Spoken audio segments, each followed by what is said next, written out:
Teammate ni Romero nagsalita na sa ginawa niya kay Demuses. Susubukang magkaayos sa Zamboanga. Tara kwentuhan. Bigla pa rin yung lahat sa ginawa ng Al-Ali player sa Zamboanga Valientes na si Nick Demuses.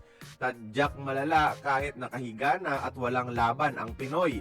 Ang player na nanakit ay si Israel Romero, import ng Meralco sa EASL.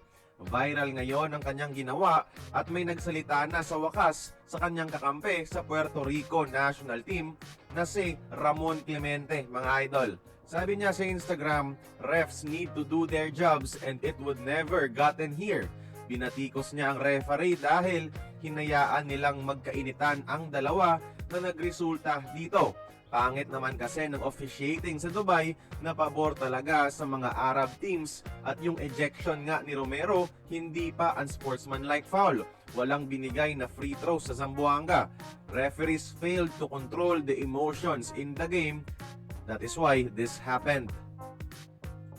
At ngayon dahil nagsampa ng kaso ang Zamboanga sa assault na ginawa kay Demuses at sinulatan mismo ang SBP na wag nang pabalikin si Romero, sinusubukan na ngayon ng kampo ni Romero na mag-reach out kay Demuses at magkamabutihan sa isang settlement.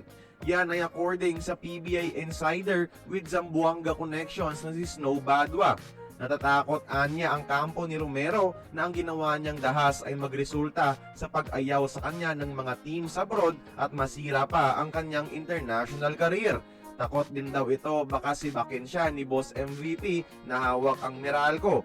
Mabuti daw alamin ayon kay Snow Badwa na galante magbigay ng danyos ang mga Middle Eastern teams para lang sa ikalilinis ng kanilang pangalan.